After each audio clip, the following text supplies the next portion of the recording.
नमस्कार दोस्तों, मैं हूं रवि कुमार और आप देख रहे हैं रेलवे डिपार्टमेंटल यूट्यूब चैनल। पिछले वीडियो में हम लोग 500 तक के प्रश्न को देख चुके थे। आज हम लोग उसके आगे के प्रश्न को देखेंगे। तो पहला प्रश्न है, दोहरी लाइन के गाड़ी सिग्नल रजिस्टर का नंबर क्या होता है? तो दोहरी लाइन गाड़ी सिग्नल रजिस्टर, जिसको TSR बोला जाता है, तो TSR का नंबर होता है T66B। अगला प्रश्न है, एक हरी लाइन के गाड़ी सिग्नल रजिस्टर का मानक नंबर क्या होता है? तो इसका होता है T137B। अगला प्रश्न है, निम्नलिखित में से किस अधिकारी द्वारा BCC की अवधि बढ़ाई जा सकती है? तो BCC की अवधि AOM के द्वारा बढ़ाई जा सकती है, जिसको सहायक परिवहन प्रबंधक बोलते हैं। अगला प्रश्न है, BCC की अवधि कितने समय तक बढ़ाई जा सकती है? तो BCC की अवधि अगले रिफ्रेशर कोर्स तक बढ़ाई जा सकती है। अगला प्रश्न है, BCC निम्नलिखित में से किसको जारी नहीं किया जाता है? तो BCC गार्ड को नहीं जारी किया जा सकता है, बाकी सहायक स्टेशन मास्टर, केबिन मास्टर और यार्ड मास्टर को जारी किया जाता है। अगला प्रश्न है, प्राइवेट नंबर शीट का मानक फॉर्म संख्या क्या होता है?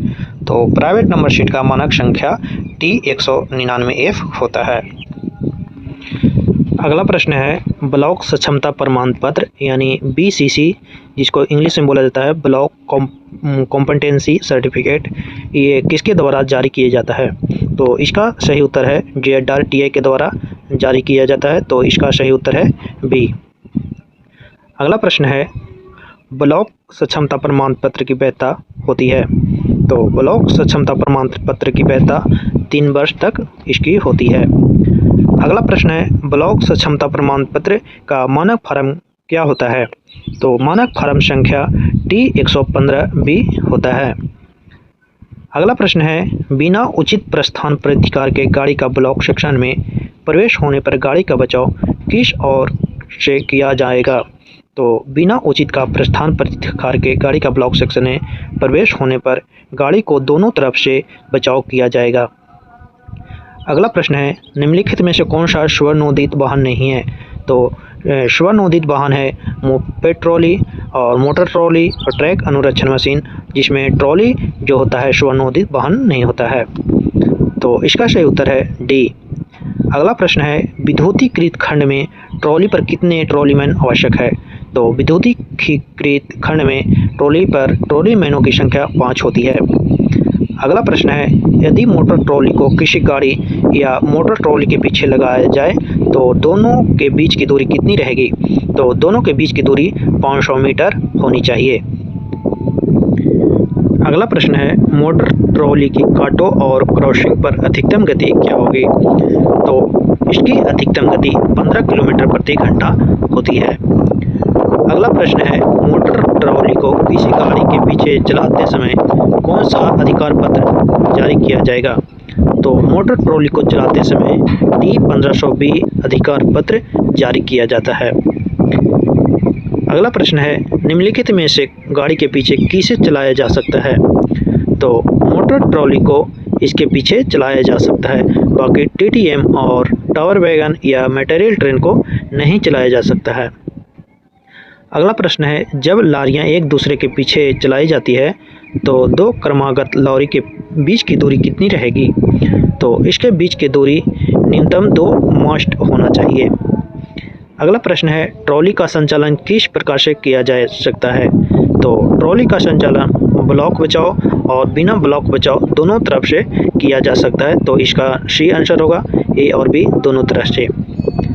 अगला प्रश्न है, मोटर ट्रॉली परमिट का मानक फॉर्म नंबर क्या है? तो मोटर ट्रॉली परमिट का मानक फॉर्म संख्या होता है T1525। अगला प्रश्न है, मध्य रेल पर मानसून काल कब से कब तक होता है? तो मध्य रेल में 1 जून से 31 अक्टूबर तक मानसून काल कहलाता है। अगला प्रश्न है, पेट्रोलमैन निर्धारित समय से कितने मिनट तक न आए तो उसे विलंबित माना जाएगा? तो पेट्रोलमैन यदि 15 मिनट तक नहीं आए तो उसे विलंबित माना जाएगा। अगला प्रश्न है, यदि विरुद्ध दिशा को पेट्रोलमैन निर्धारित समय पर नहीं मिलता है तो पेट्रोलमैन क्या करेगा? तो पेट्रोलमैन अगले स्टेशन तक जाएगा और पेट्रोलमैन के मिलने के स्थान तक जाएगा। यानी इसका सही उत्तर है ए और बी दोनों। अगला प्रश्न है, गेटमैन रात के समय थ्रू जाने वाली गाड़ी को कौन सी बत्ती दिखाएगा? तो गेटमैन रात में सफ़ेद बत्ती को दिखाएगा। अगला प्रश्न है, इकहरी लाइन के समपार फाटक पर यदि अवरोध हो गया है तो गेटमैन किस तरफ से बचाव करेगा? तो इकहरी लाइन पर यदि समपार फाटक पर यदि अवरोध हो गया है तो गाड़ी का बचाव दोनों तरफ से किया जाएगा। अगला प्रश्न है, मंडल के सभी समपार फाटकों की जानकारी किसमें होती है? तो मंडल के सभी समपार फाटक की जानकारी WTT यानी संचालन समय सारणी में होती है। अगला प्रश्न है, हाइट गेज किसकी सुरक्षा के लिए होता है? तो हाइट गेज OHE की सुरक्षा के लिए लगाया जाता है।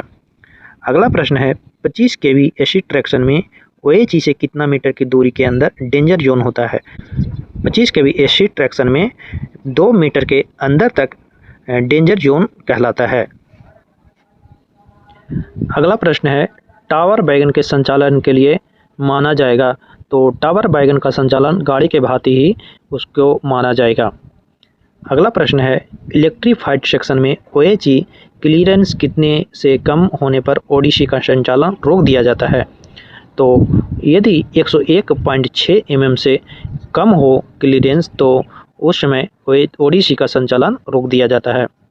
अगला प्रश्न है, ऑन स्थिति में फ्लैशर लाइट कौन सा रंग प्रदर्शित करता है? तो ऑन स्थिति में फ्लैशर लाइट अंबर कलर का रंग प्रदर्शित करता है।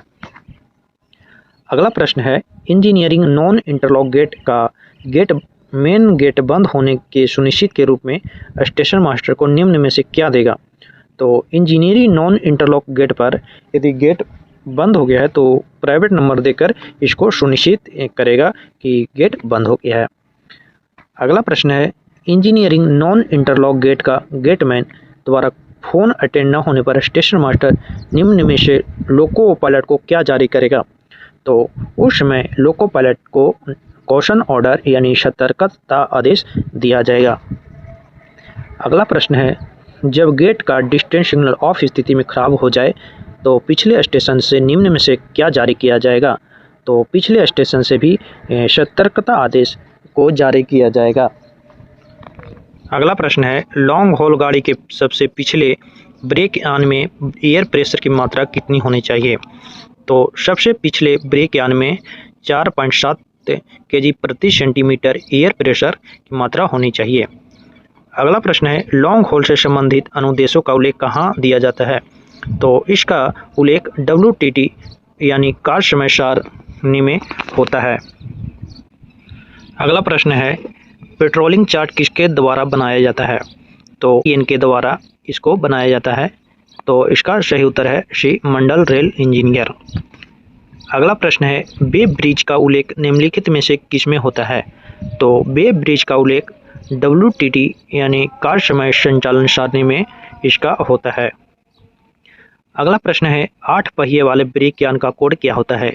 तो इसका कोड BVZI होता है।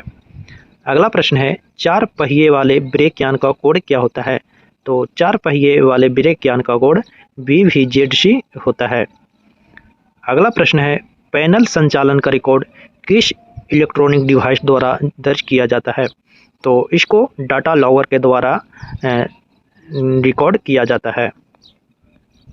अगला प्रश्न है, वेस्टिब्यूल की सुविधा किसमें नहीं होती है? तो BLCA में इसकी सुविधा नहीं होती है।